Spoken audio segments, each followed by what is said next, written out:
Okay, just want to take a closer look now at TCD 2.0 and to try and give you a closer look at some of the 3D side of things. So once you're in the 3D model, you can hide or show this model, and that will help just clear your desk space a little bit. If I go to full screen now, you can see that the room that I've just built is in full screen.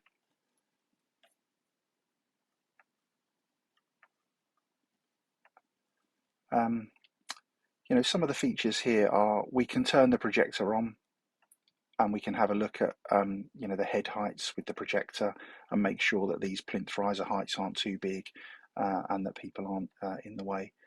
I can I haven't really been able to do this before, but if I double click on this subwoofer, I can go in and change the subwoofer while we're in the model and we think that will be quite useful, so you could go in and see what speakers work best.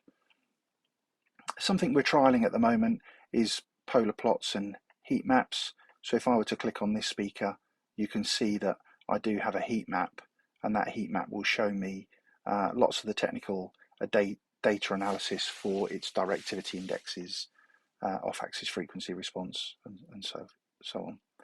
So if I was to double click on this now, I can, again, I can change this speaker as well. If I was to pick up the green head, the MLP, I can move it backwards and forwards, and you'll see the speakers sort of ray tracing. The fronts will move wider, and the rears will close in a little bit. So I can drop that, and they'll snap to position. Where this is really useful is in the modal response to the room. So if I was to go to the first length mode and have a look at what that would be. So don't forget, the rule of thumb really would be to double the length of the room divided by the speed of sound to give you your first fundamental. So knowing that I could very well be, my MLP could very well be in a null if I sat here, and at certain frequencies I wouldn't hear much in the way of those low frequencies. So allowing me to manipulate the seating position real time is really quite useful. So let me just try and move this MLP back a little bit. And once I'm sort of happy, that I'm not going to be sitting in a terrible null, it allows me to change those into perhaps the second fundamental and have a look at where I'd be. If I sat in there, if I move this to the third, the rear row may well be in a null for the third, and then I can drop into the seating design and I can move those rows apart to allow me to maximize the experience really for all the listeners.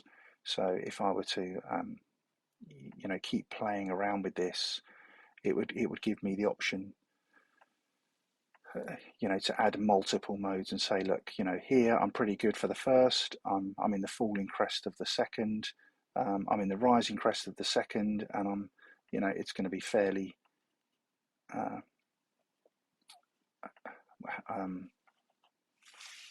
boomy perhaps at certain frequencies. But this allows me to run through here, show me what all the length modes are going to look like, and adjust my seating accordingly. I can also do this for the width modes. So if I turn this round, I can see that my seating is going to be in this position for the width mode, the second width mode, first and second.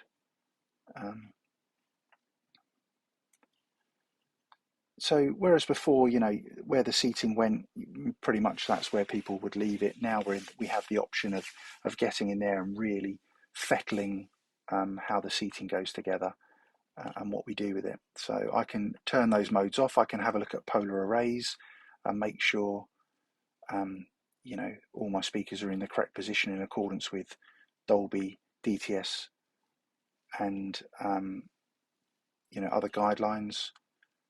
I can hide those. I can have a look at a plan view.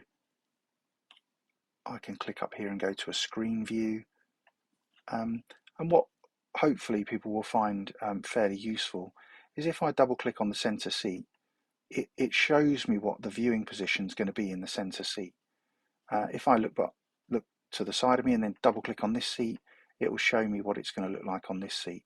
If I have a look in the back center row and double click on that, it will show me what my viewable sight lines are like from those. And I may well be concerned that I'm going to sort of see the back of this person's head. So if I was to go in here, for instance, and raise the plinth riser height an inch at a time or 25mm at a time, and you can see now that I'm in a much better position. Double click on this one. This is pretty good. Once the document's printed out, there's going to be some interesting developments with this as well, in accordance with sort of grades and levels of performance objectives for cinemas. So if I then go back into the 3D room view, also what you can do here is you can change the render options. So you could drop in here and change the seats to blue. You could change them to brown or red. I can add some skirting boards if I want to. I can add some different paint colors, and during the render they'll all show up in the render. So that's just a little insight of TCD 2.0. Obviously, if I double click on the projector, let me just show you. Double click on the I get to choose the lens. So if the lens wasn't quite right, if I double click on these speakers, I get to choose these speakers, all from the database and from the library. I can also go in here and change other things, in the model, and then this will help increase the quality of the documentation that's printed out. So now I hide my viewport and display down, and that's given you a quick overview of 2.0.